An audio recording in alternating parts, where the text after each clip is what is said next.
کسوک اومنی قصی دا پیغمبر مدنی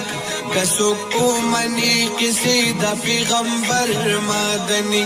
د انسان لپاس لمان انسان جوړوي په جنت کې با الله ورته مکان جوړوي په جنت کې با الله ورته مکان جوړوي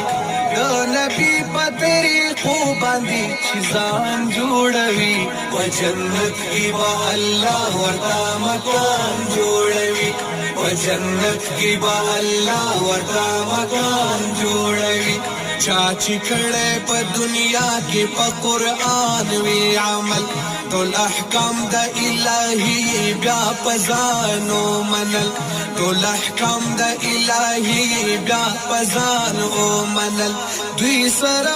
بیا دوستی غني سبحان جوړ